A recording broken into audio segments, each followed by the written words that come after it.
Hello, welcome back to Growing Up with Godzilla. My name is Donny Winter, and this is my show, where I have conversations with Godzilla fans about how they've grown with the character and franchise over time. This episode is a continuation of my conversation with the wonderful Man1954, and I hope that you enjoy the rest of our chat. Here's the big question for you. How would you say Godzilla has shaped you into the person you are today? There's not a way that Godzilla hasn't, you know?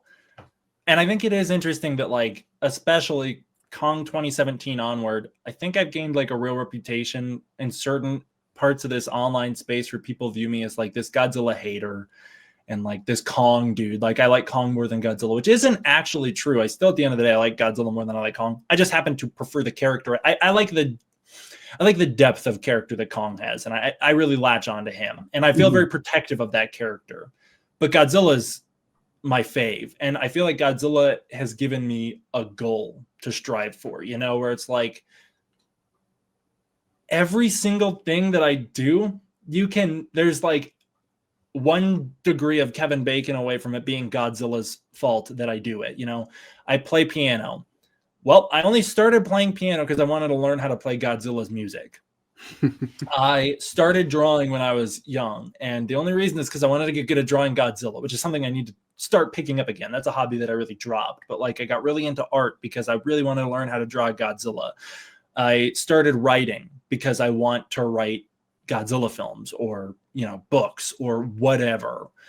And in 2018, there was a school assignment where we had an assignment where it was like, you had to interview somebody who you respected about their career and about, I think it was like more about like the ways that they achieved their career, like what the lessons they learned to get the career was. And I thought I would take a shot in the dark and use my platform to try and peer pressure Michael Dougherty into doing an interview with me because King of the Monsters was right around the corner. So I tweeted like, hey, I got a school assignment. Michael Dougherty, I want to interview you. And a bunch of my subscribers retweeted and liked and tagged him and begged him to do it. And he didn't respond. So I interviewed somebody else who was very great to interview. And I learned a lot from that interview. I learned a lot more about what I didn't want to do as a career, which I won't say what the career was because I don't want to like throw him under the bus, but it was somebody who was like, just so you know, the realities of this career are probably not what you think they are. And he explained to me like, it's not the most rewarding, and it's often very it's a very thankless job. And it's thankless on your body, it's thankless on your eyes, it's thankless on everything you do. It's a painful job in ways that you don't totally realize. And so like, it was a good interview. It taught me a lot about what I didn't want to do. And it made me more reassured that like, yeah, I'll probably just go into journalism. Cause kind of, there was like an expectation in my family that I'd be a writer, and cause I liked to write, and I have family members who were journalists, and it was like, I'll probably follow in their footsteps. Cause that seems like, you know, a guy who likes to write, a guy who likes English. I didn't want to be an English teacher. And that felt like a path forward. And one day Michael Dougherty DM'd me and was like, I heard you needed a school assignment. Let's do the interview. We didn't do it verbally. It was a written interview where I sent him a bunch of questions. He sent me back a bunch of answers, and I did the interview with him. And in it, he opened my eyes to the fact that like the whole time I was circling around something that I didn't see. And he opened my eyes to the fact that the whole time I was circling around that I wanted to be a storyteller, but I didn't know my medium. Did I want to write comic books? Do I want to make movies? Do I want to write novels? And he kind of like put it in perspective that filmmaking is the culmination of all mediums. You know, it's got the visual arts, it's got the written arts, it's got music, it's got it all at one time. And it was that written interview with him that the very next day I was checking colleges for where I could go to film school. And I got in a film program. I got my degree. That's what I currently am trying to do. You know, I make, you know, independent films on my own. And then I actually work in the commercial industry whenever work comes my way, which is not as often as I, you know, hopefully it snowballs, you know, but at the moment it's like every month or so, I'll get a job working in the commercial industry where I'll work as a production assistant. It's like Godzilla has given me a goal, something to strive for. And it's also given me so many perspective checks along the way. There's so many times where I've been so bitter in life. And then, like, again, the Godzilla movies that I latch onto and the characters that I latch onto are these men who come out of their bitterness as better people. And so often than not, it'll give me this real motivation to be like, I gotta do better to be more positive. You know, I gotta live the life of the examples that I'm inspired by. And then there's things like I'll have a really hard day on set where I'm carrying a granite table up the stairs and I put it in, and it's hundreds of pounds and it's so heavy. And then the art director doesn't want it there. So I have to take it back down the stairs, and like so much struggle. And I think so often about Haruo Nakajima, who made it his whole thing, you know, to be irreplaceable, to power through, to stay strong. And that inspires me so much to be like, he wore this Godzilla suit to the point where he was passing out. I can carry this table down the stairs, you know? And so it like gives me so much inspiration. And there's like nothing that I do that you can't be like, well, you do that because of Godzilla, you know? Everything I do is one step away from Godzilla.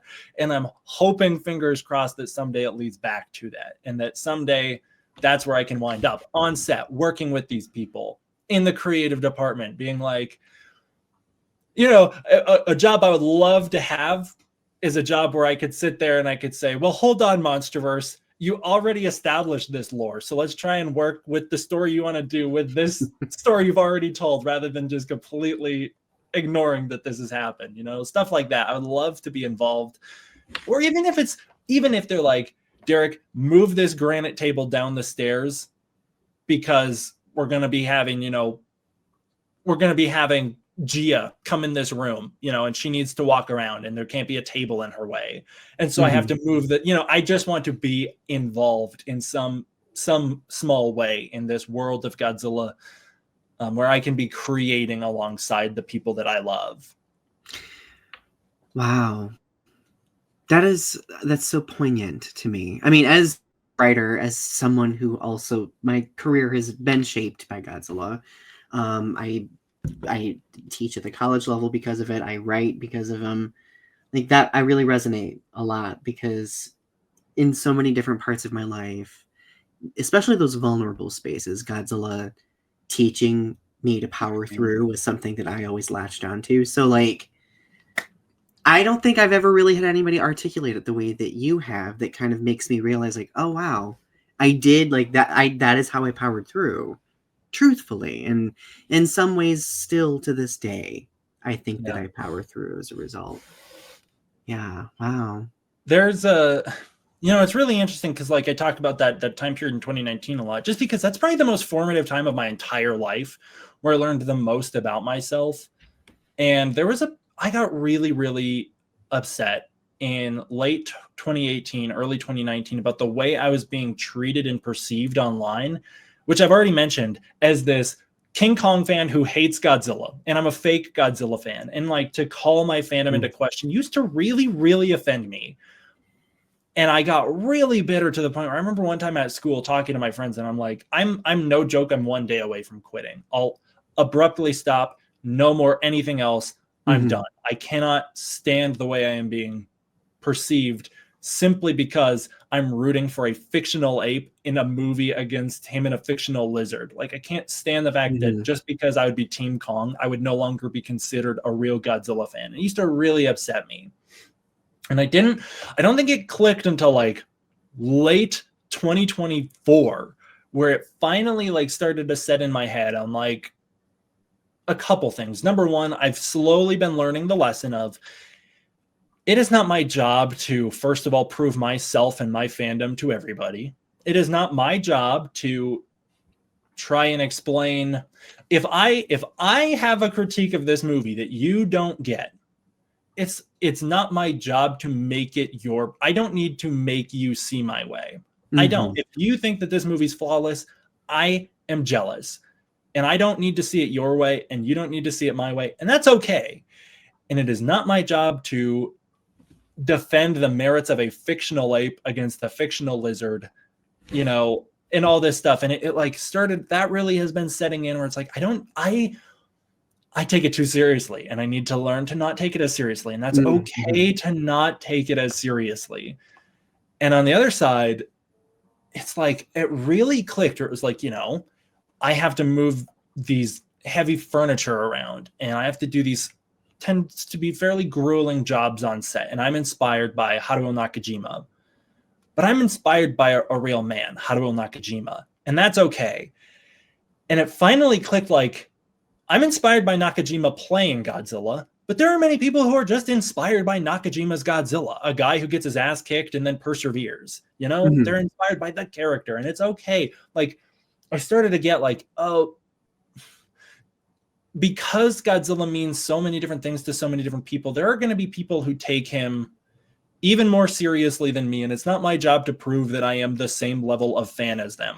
We are showing our fandoms in different ways, and neither one of us is a bigger fan than the other. And I can now finally come to terms with that. And I don't need to prove that I am as big of a fan as you, even if I show it differently.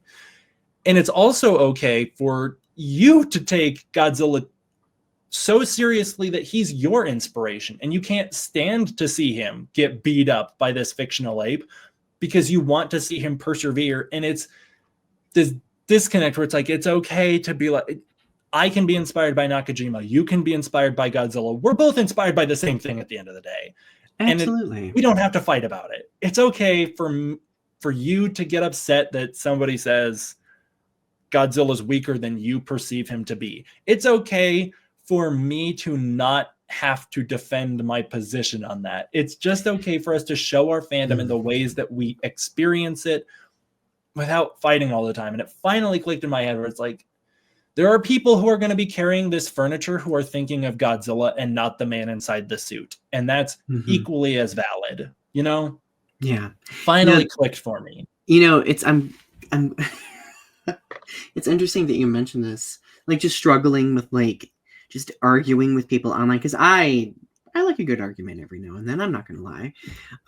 But for so many years, I always felt like I was the only one in Mothra's corner, arguing on behalf of Mothra, being like, Mothra is actually more interesting and layered and developed than you think, powerful than you think.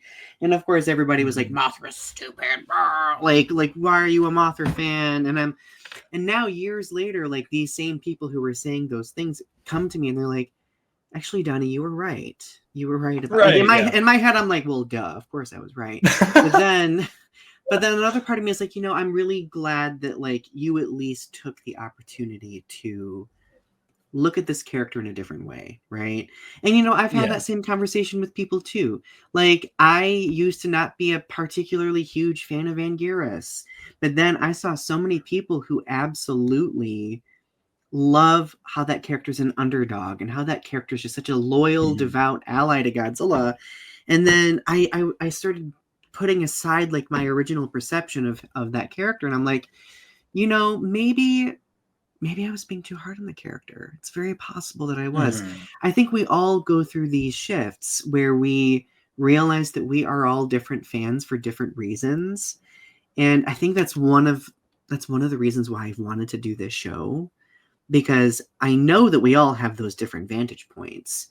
Why not showcase that for people to see in some fashion? Yeah. You know, so and it's like, I used to be that guy. I used to be fighting tooth and nail, you know, when I was young, about like, what do you mean you don't think Godzilla could beat this guy in a fight? And I'd be so in on it. And it's like, it's okay to be that guy. And I feel like a lot of the time that tends to be someone who's younger, and that's totally fine. It's totally valid to be super defensive of your favorite character because they're your favorite and you're showing your love for them. And at some point, I've started to realize, like, it's okay for you to be like, I think this guy could beat Godzilla in a fight. Maybe. I don't know. It's a movie. You know, they can write it however they want. It's okay for me to let go of that and be like, it's okay. It's okay to just be like, I'm just having fun with it. And it's also okay to be the one who is like, I really want to defend Titanosaurus. You know, he deserves more love and respect, and, you know, like, go for it. Show your love. Try to be nice about it, but show your Right. love. Always be respectful about it. I was firmly convinced that I was always going to be the one dying on that Mothra hill. And I would have proudly done so. Still to this day would. But now I'm just like, I'm at the point where I'm like, you know what? This person has their opinion. I'm going to have my opinion. I might open the little educational door to see if they may walk through that door. Yeah. Only if they choose. And I kind of use that same philosophy when talking about a whole variety of other things too, like talking about social issues in the fandom, which we were talking about earlier before the episode started. Like it's very hard to have those conversations, but sometimes as long as you're just putting it out there, like people can receive it, right? But what they choose to do with the information is, whatever they choose to do, I guess. So Yeah. One thing that like I don't want to like self-promote, but there's a video that I'm really proud of that I released last year all about Rodan in Godzilla King of the Monsters and how much I love Rodan in that movie. And I love the introduction sequence. It's not really just about like, I love Rodan. I think it's a really, really well-crafted sequence where Rodan comes out of that volcano. And I was like, okay, I guess I'm going to peel back the curtain here. This is the real reason I made that video. And a lot of people picked up on it, but I am very proud of myself for navigating it well. One of the trailers for New Empire came out, and I found myself very disappointed in the trailer for New Empire. There was a lot that I was looking at that it was missing something that I felt like there used to be a magic that is not in this trailer. And I wanted so badly to explain what I felt the magic was missing in that trailer was. But so many people were excited for New Empire, and I was determined to not hate the movie. Like if I start to engage in these criticisms to the point where that's all I'm engaging in, I'm setting myself up for failure to where I'm not going to appreciate it because I've got too much baggage in my head going in. So instead of making a video about how I was disappointed with certain things in that trailer, I made a video about a scene that I felt like did all of those things right. And it was that Rodan sequence. And I explained what I love about that sequence. And I felt so positive after making it. Like I finally got off my chest one of these things that's like, this is what I think these movies should have and should be. And this is a magic sauce that I think they need. And I didn't have to engage in the negativity of it, where it was like, I don't want to tear something down to make something else look good. I just want to share the love of the thing that I like. That's what I'm really trying to work on. And there's other videos I've released over the years about, or over this past year, about like the way that Mothra opened the door to movies like New Empire all these years later. And Mothra, I think, is this really underrated, beautiful movie, and make a video all about like, no, this movie saved Godzilla's entire franchise. And without Mothra 61, we wouldn't have any of this stuff today. And to do a video like that, which is purely positive, I did the same thing with Godzilla versus Gigan. What I think makes that silly ass movie, why it resonates with people. And again, a lot of these are coming from, I will see something in another Godzilla movie that I think could be done better. But rather than focusing on like, well, they didn't do that well enough. Well, I'd rather put a spotlight on like, I really like this element of Godzilla versus Gigan. And I hope I see more things like this Godzilla versus Gigan stuff more, because I think it's really good, rather than be like, well, you need to do better. Because first of all, there's so many reasons why films turn out the way they do, and it is not one person's fault. Second of all, it's okay that like sometimes I'm not going to vibe with every single thing that happens in a movie. And if you do, that's so awesome. I could not be happier, and I don't want to be the one to ruin your fun. Right. I hated when Godzilla King of the Monsters came out, and I thought that was like the greatest movie ever made. And I was like, this is amazing. This is the best movie ever. Same thing with Kong Skull Island. Like, I don't even think I've told this story, but I was invited to an early screening of Kong Skull Island. It was a premiere for the film. There's like some celebrities there, some local celebrities there, and we watched the movie. And I was so excited. I actually thought I was going to pee my pants during the movie. I was so excited. And it's like immediately afterward, people were not as into it as I was. And it broke my heart that people were coming after me, telling me I was wrong for liking this movie. And I never want to be that guy for somebody else. There's I think a misconception that I do not like New Empire, which is not true. I do like New Empire, but I don't love New Empire. And it's Right. okay that I don't love New Empire. And it's okay that I have so many critiques of the movie. And I feel like I've articulated them very well and thoroughly and in a way that I like to think is not hateful. And it's not my job to convince you that I'm right. And it's also, I am not going to be the guy that tears down your favorite movie. I don't want to do it. I don't want to sit there and say, this is something that I think could have been done better. I'd rather say, this is a movie that I think did a thing well. And I hope to see more things like this thing that I like in the future. You know what I mean? No, I agree completely. I think there's always room for constructive criticism for any project, right? Like, I mean, I even saw people like criticizing -1 to a certain extent in some subtle ways. And I personally love -1. I think -1 is perfect. But, you know, like, those people can have their criticisms, right? Like, we can have our criticisms of the MonsterVerse. Like, I am not a huge fan of Godzilla 2014. But I do know that a lot of people really like, I think there are parts of that film that are beautiful and brilliant and convey such a gravity. But for me, it's the human characters that don't really do it for me. And I remember I would get criticism for that. And I'd be like, you know, like, I just look at very specific things. You might prefer other specific things, and that's totally fine. The Mothra trilogy, A Hill I'll Die On. I think that whole trilogy is beautiful. Is it a cinematic masterpiece? Absolutely not. But it has its elements that really make it stand out. And I will gladly give anybody a dissertation on that if they ever want me to. But anyway, I digress. So, no, I think you make some very salient points about the way we receive criticism, the way we should allow people to have their criticisms, because how are we going to enjoy a franchise that's still growing if we don't allow that criticism to exist, right? Well, yeah, and it kind of goes along with like what I was saying earlier. Like, it's okay for there to be like Adam Wingard makes Godzilla versus Kong.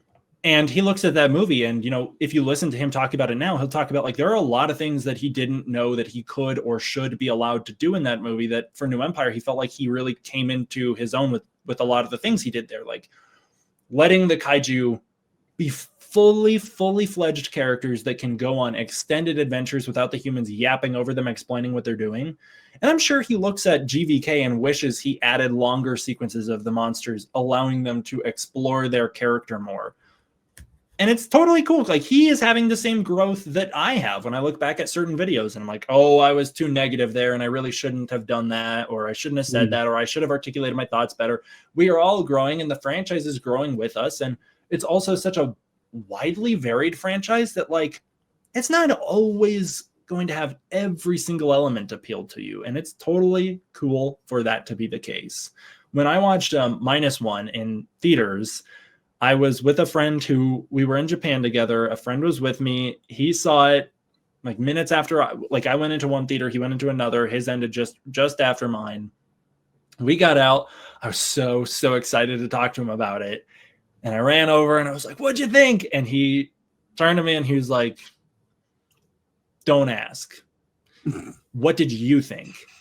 And I told him how much I loved it. And after I explained it to him, he's like, great. I didn't like it at all. And it was crushing to be like, how did you not like that movie? I was so crushed. The response, great. Yes, but oh no. But that's why he's one of my best friends, is because he and I have this dynamic where it's like, he never shamed me for liking the movie. He explained why he didn't like it. I explained what I loved about it. There were certain things that he said that I was like, oh yeah, I could see how that is an issue, or like, I could see how that exists in this film and why you wouldn't like that. And I explained what I loved about it. And he was like, oh, I didn't even think about that. And at the end of the day, neither one of us changed our opinions on it, but we at least walked away from that conversation understanding each other's perspective. And it was such a like non-combative way to explore our different opinions on that film. And that's why I love that guy so much. And I feel like I'm really trying to strive for a place where I can get there, where like I can explain my thoughts, my loves, my dislikes, and I don't have to try and convince you of anything. That's my opinion. and it's okay that you disagree. And I want to get to a place where it's like, I can hear your opinion too, and it not affect me too much. Like I have never ever in my entire life watched a review of Godzilla versus Kong because I loved that movie and I don't want people to ruin it for me. You know what I mean? Like, and that's also, I think, valid. If you're like, I love this thing and I don't need to hear somebody critique it. Good. You know, enjoy your love of it. And it's okay to just let people exist in the world with other opinions about this stuff. It's totally fine. You know, I think I personally think it's a little enduring. The fact that we've been on this journey for so long, we're so passionate about specific characters that we will die on their hill, that we have like this very strong reaction to like any criticism. And I think that's a testament to the franchise itself, because it's gotten people to fall in love with these moments that really matter. So I would be remiss if I didn't at least ask you a little bit about collecting, right? Yeah. Do you collect? Do you enjoy collecting? I have such like, as a kid, you know, I'd want to eat up anything Godzilla that I could find, but it was hard to find Godzilla toys as a kid. The best I could find was Kmart would sell Bandai Creations Godzilla. So I'd get some of those. I'd get some mini battle packs. And then there was a long period where I got no Godzilla toys.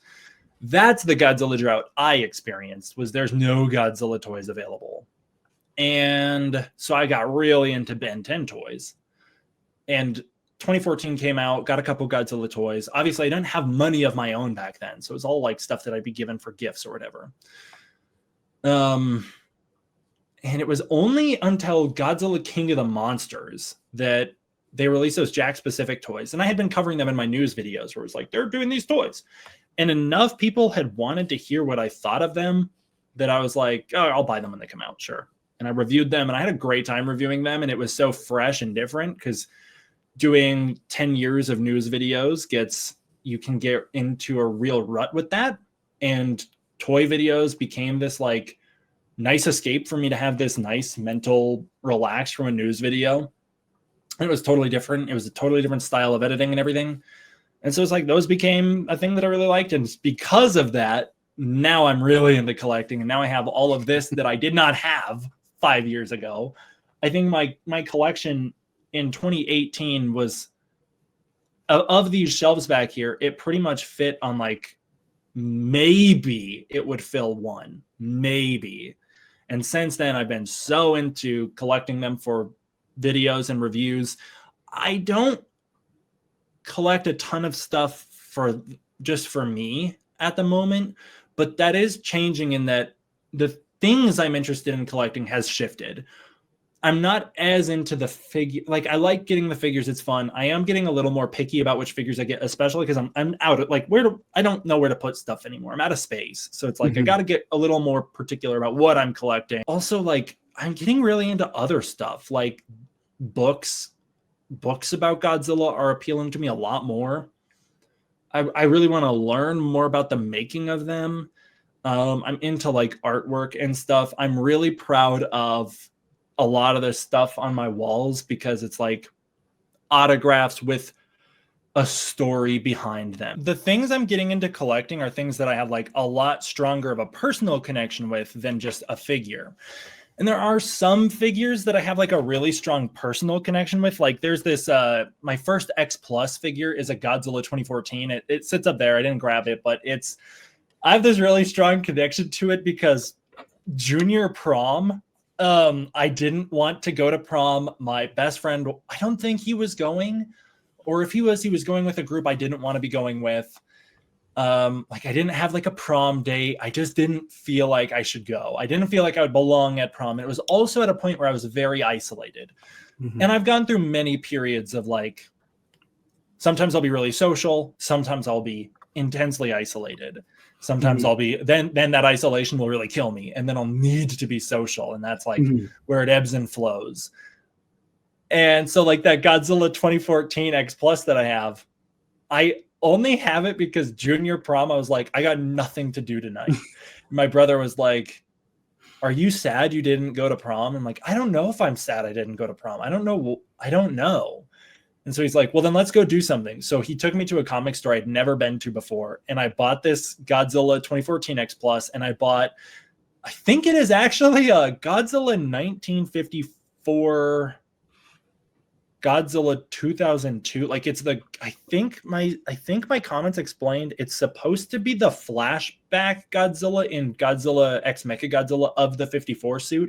Oh, okay. But it's an X Plus, but it's made of what is it made? Like kind of porcelain-ish. Mm-hmm. It's not like a plastic X Plus. It's really dense and feels like a Christmas ornament, but it's heavy and big. And I bought those two things that night, and I reviewed them and posted them on the channel. And like, I have such a strong connection. Like, that is how I spent my junior year prom. And people in my comments were cracking me up because they're like, "Are you kidding me? You did this over going to prom. What are you thinking, D-Man?" And so then the next year I posted a video the day I was going to prom with the same intro where it was like, it's prom day, and instead of going to prom, I'm here with you guys. Except the twist was I actually did go to prom my senior year, and I just posted that as like a little joke. But so I have a really strong connection to those two. But like, a lot of the things that I'm most attached to have nothing to do with like figures or anything. So I told that story about Michael Dougherty earlier, and how in so many ways he is the reason I'm into filmmaking.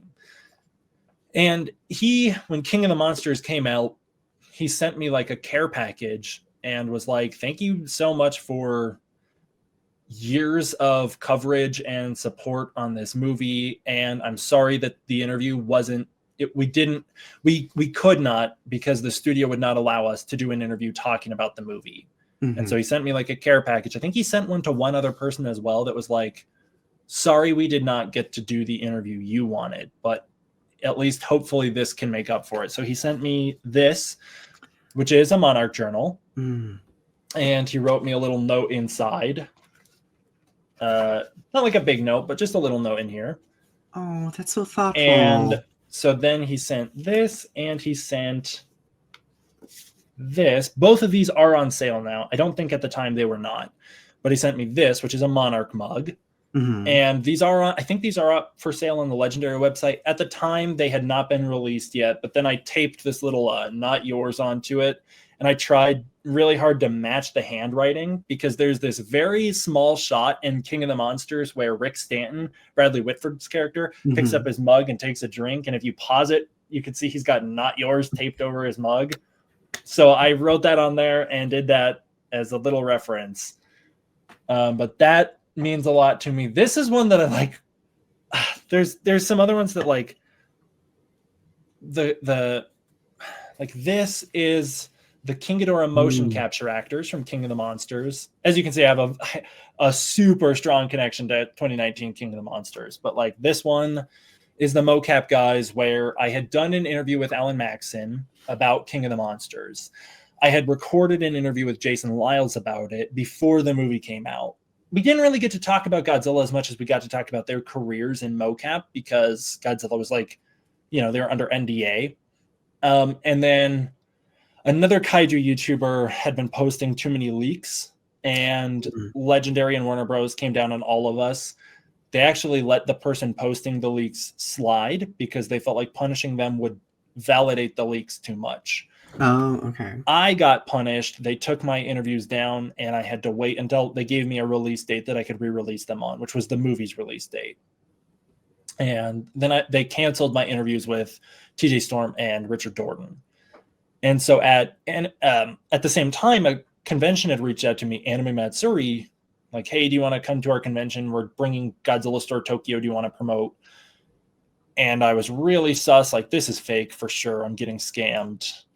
Like, they're probably gonna, like, I'll fly out and then I'll wake up without my kidneys or something, So I did not trust it at all. And I was like, what are they doing reaching? And I'm also like an underage kid at this time. So I'm like, what is this? Really skeptical. I saw on their website that Alan Maxson was added to it. And so I texted him and was like, "Is this real?" And he's like, "Oh yeah, no, it's real. It's a real convention. It's been going on for a while." So I researched it, determined that I will go only if they bring my father with me. So the two of us went. At the time of the convention, we were under the impression I was not allowed to film with them because they're their like talent manager was under the impression I was not allowed to film with them, even though I flew out there to interview them like press. And so there was like this big, like, oh, a second time in a row, I'm getting my interviews ripped away from me with them. But we formed this really strong friendship while there. And they had this picture with them of the behind the scenes of King of the Monsters. And this picture was not public. Nobody had seen the BTS of King of the Monsters yet. Nobody knew what it looked like when they were in the mocap studio. And so they would show people this. And on the final day, they brought me over, they signed it, they gave it to me as like a commemoration of both our friendship, but also as like, we're sorry that we a second time in a row got our interviews ripped away from us. So this one is like maybe my most prized thing that I have. That is a great piece to have. It's so beautiful.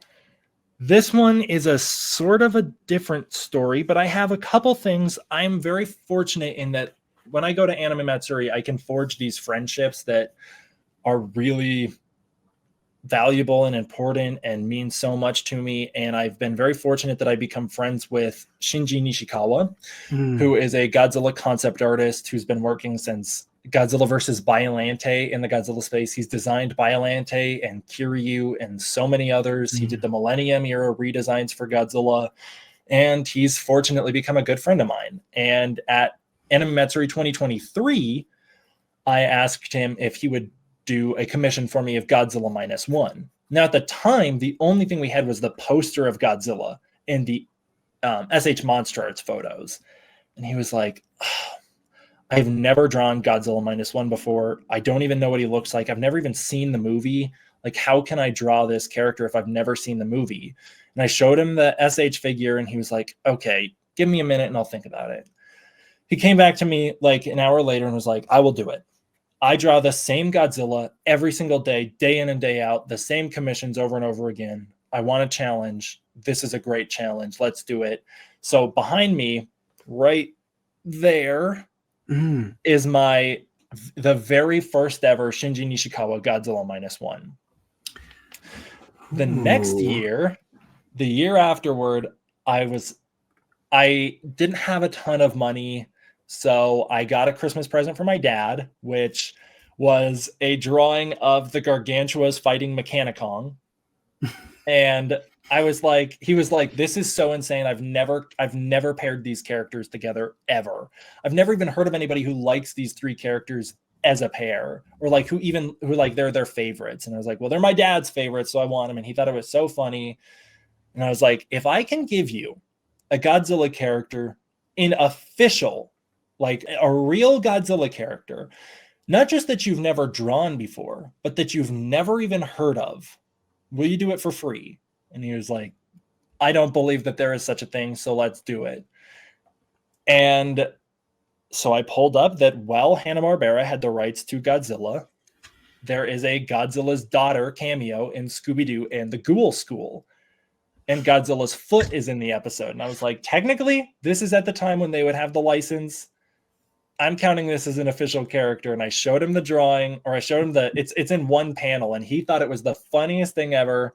And so at a party that we went to, he was trying to autograph my badge, like my convention badge, but the thing he had to draw with was a Sharpie. So it would, or it was like not a Sharpie, it was like a wipeable marker. So it would wipe away. Oh, yeah. So it didn't stay on the badge. And I was disappointed. And I was like, dang, so what am I going to get you to sign? He's like, give me a plate. I'll sign a plate for you. And then it clicked, and I was like, oh my God, you owe me Godzilla's daughter. And he was like, oh, I do. And so he did this for me, which is, we're thinking maybe the second drawing that she's ever had ever in history. That is amazing. So there she is. That is iconic. There's that so one. Cute. This is one that I don't even know if I could explain the story behind it. This is an A&W root beer can signed by Richard Dorton, who plays King Ghidorah's left head in King of the Monsters. And then we've doctored the A&W to be reminiscent of Alan Maxon's signature. And like, I can't totally like, it's just too much of an inside joke to fully explain why that is the way it I is. love But a good inside the joke. best part was like, we were in LA at the same time that there was a hurricane and an earthquake, and yet I was so committed to this inside joke that I went to the store amongst all this chaos to get him a can of root beer, so that every single time at the convention, we were at Japan World Heroes together, every single time he finished an A&W root beer, a new one would appear on his desk, and he would like at first have no idea where they were coming from, and then it was because I kept giving him to him. And so finally he was like, I will not drink this last one. I'll tell you what, I'll make this last one undrinkable. I'll make it a collector's item. So he signed it. And so that's why it's that is another amazing. one. Like, there's things like that. The two other things I have, this on the day this May, my cat was put down. And the day that we put him down, we went like immediately afterward, went out to the mall just to like get my mind off things. And I saw this and I just couldn't leave it. And I grabbed it. And like, this was my coping mechanism when my cat passed. So this was my little cuddle buddy. And so she sits on my bed and she's with me every night. I have one of those too. Right, oh, perfect. I love them. And then the last thing is not a collector's thing at all, but like, because I got started down this journey of filmmaking because of Michael Dougherty putting in perspective, like, and it makes so much sense once he said it. It was like, of course, that's what I want to be doing. Of course, I want to get into filmmaking. And one of the movies I made in college was like this Toho science fiction, very cheesy battle in outer space styled throwback film. Unfortunately, it never got finished, so I still am not willing to put it out until someday I can get a composer to help me score the movie. As soon as I get a composer to help me finish it, I'll release it. But until then, it lives with me, and because it's such a Toho throwback, I made there's like some props for it that were very Toho inspired, some costumes that we had that were very Exilian. And then this, which I did not make, but it was made for my film, and I'll grab it here. It's pretty huge, but I love it so much. It sits up top of my, like, there's like a ledge up here that it sits on, and I'm very, very happy with how it turned out. It is this heat ray, which is inspired by the heat rays in Battle in Outer Space and the Mazers, and it's made of like a toaster, a remote control, a lamp, and it's like just this awesome little Toho science fiction-y, like cheesy device that I love. So iconic. It looks so good. I know, it turned out really well. And like the paint has started to fade. So like this used to be silver, not yellow. And it's got all these scratches and like things on it now. And the foam is starting to tear. But like, I just love how it looks so much like what I pictured it, you know, like this very Doctor Who-esque prop, you know, this like very cheesy but retro but classic kind of design that I just think is so much fun. The final thing on my collection that I'm obsessed with and I love, if you see this jacket, it's this Astro Monster jacket. I'm very happy with it, but it's really low quality for what it was supposed to be. There was this kind of like a Redbubble kind of deal that would sell like merch that was not licensed. And one of the things they were selling was these wrap jackets. So it goes on the back as well. And I loved the design. I begged for it. My mom got it for me for my birthday. And it's beautiful. It's this wonderful jacket. It had this really nice cottonish material. It's super flexible. It's so comfortable. It is one of my most, if not my most comfortable jackets I have ever owned. It became so iconic on my channel back in that 2018, 2019 period where like my channel had peak engagement and a really strong community, and people were drawing like fan art of me in this jacket. And it became like such a core part of my identity. And I wore it to G-Fest 2019. And I was showing Akira Takarada and pointing out like, look, it's your face on the sleeve, and look, you're on the back. And he thought it was so cool. And the next thing I know, he grabs me and spins me around. And all of a sudden, I feel this hand on my shoulder pushing me down. And I'm like, what is happening? Is he trying to get a better look at it, or like, what's going on? And then I feel like this writing on my back. And I turn and look, and he's like, stop moving, stop moving. And he signs it. And then he goes, where am I on the sleeve? And I showed him on the sleeve, and he grabbed the sleeve and signed on the sleeve. And then he said, no washing, no wash. And I was like, understood. And so that is framed right there, the original jacket. That is stellar. I have a picture here and a picture down in this corner with the glare of him actually signing it.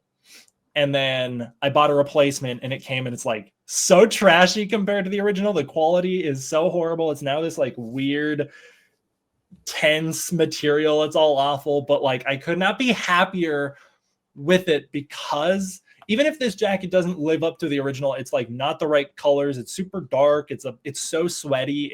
It's just not a great jacket.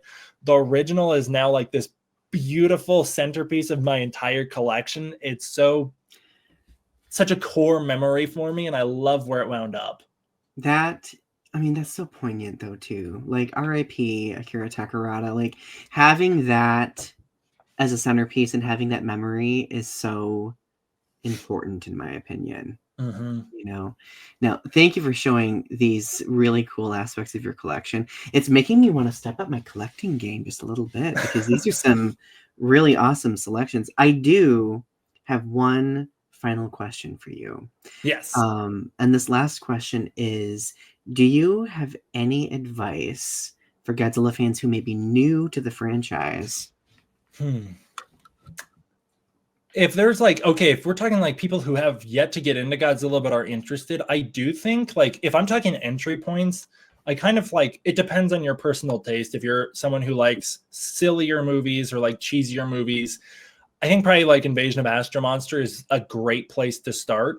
If you're someone who likes more serious films, obviously -1 is like the go-to. If I feel like if I'm talking to an American who's unsure of where to begin, I'm going to recommend the 2014 movie. And I'm going to recommend they continue, at least give the next two a shot. You know, watch King of the Monsters, watch GVK, and you'll get, essentially, you get the scope of Godzilla in those three movies. You know, you get, for the most part, you get the vibe of what the franchise has been. Or I'd recommend -1, depending on if you're willing to give a movie a shot from another country, which not always, people are not always willing to give that a shot. If you're already in the fandom, the only like real advice on like where to go next is explore. Like give the older movies a chance and don't stop there. One of the things that I miss the most, because I've been doing this YouTube thing, and I'm curious to ask you as well after this, is like, when I was really into the Sons of Serizawa, and I was really into the online kaiju community, but I was not yet a part of it, and I didn't yet have a responsibility to be creating all of the time. I explored so much. I would watch any Godzilla movie that I could get my hands on, and I wouldn't stop there. I watched Yongari. I watched, Reptilicus. I would watch Gorgo or Beast from 20,000 Fathoms, or movies you've never heard of that came out with, no budget in the 1950s to play at a drive-in theater one time, and then no one's ever talked about it again. And I was so into just the vast range of these things, and it built such an appreciation for the practical filmmaking, the low budgets, the challenges that they had to overcome back in the day. You see the pipe in Yongari's mouth spitting the flames out. And I would have like this real appreciation for like, that's problem solving right there, like that's incredible. It's cool that they pulled that off without killing the guy in the suit that they were blasting flames from his face, So I grew this real appreciation for all of these films.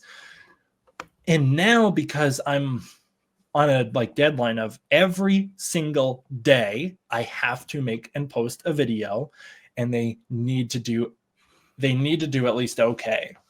Otherwise I can't afford rent, because work comes super slow in the industry where I'm at. Mhm. You don't get offers very often. So, well, it's nice to be on set. That doesn't happen very, very much. And because of that, I don't get to explore and I don't get to watch these movies. And it's really like whatever the newest movie is, whatever the new Godzilla movie is, I will watch it 100,000 times because I'm making videos on it every single day. And I no longer get to be like, yeah, let me check out, like, for instance, Gamma Rebirth is a show I never got to watch because I never had the time. Mhm. And it's like, I don't get to explore the wide range of films that I used to. So, like, give the old movies a shot and explore and try to appreciate them for the time they were made in, for what they are. And the younger you are, the more you should be exploring the older stuff, because I'm telling you, it is harder to get into the older movies when you're older than it is when you're younger. It's so Mhm. much harder to appreciate the special effects and how truly wonderful they were at doing what they were trying to do when you're old enough to be spotting every single time the holes in Godzilla's neck show and you can see the man inside the suit, you know?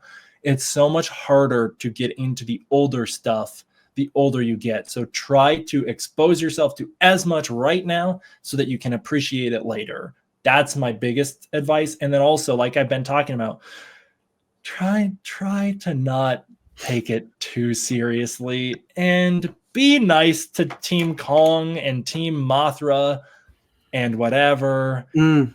Be be be the type of person who would make you happy rather than the type of person who spreads some misery. You know, don't be evil Godzilla.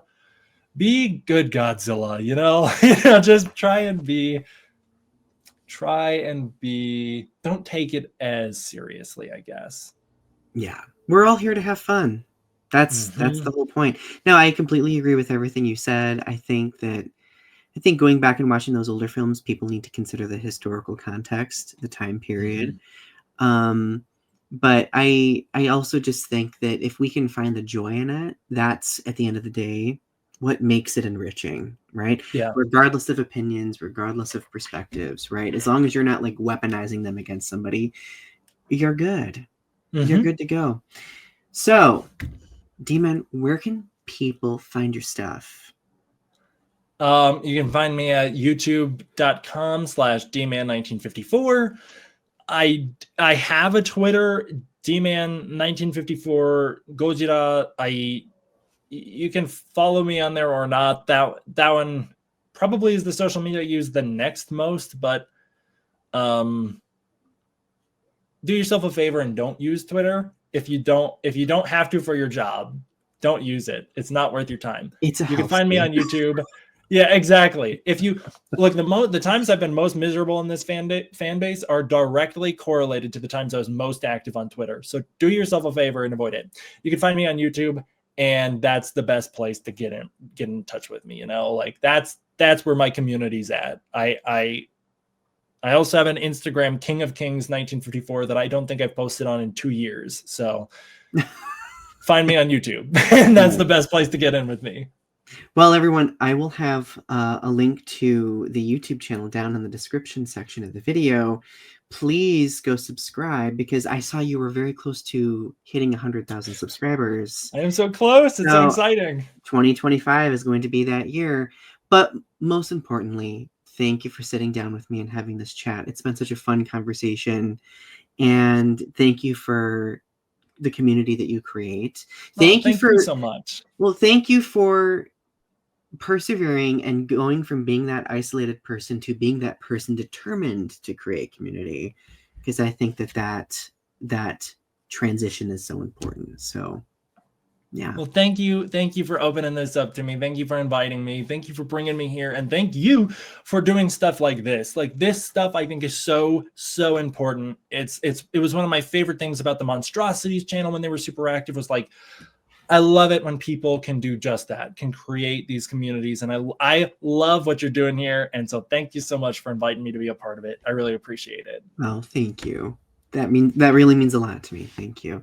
My friends, do not forget that Growing Up with Godzilla usually, periodically, premieres on the first and third Sunday of every month at 4 p.m. EST.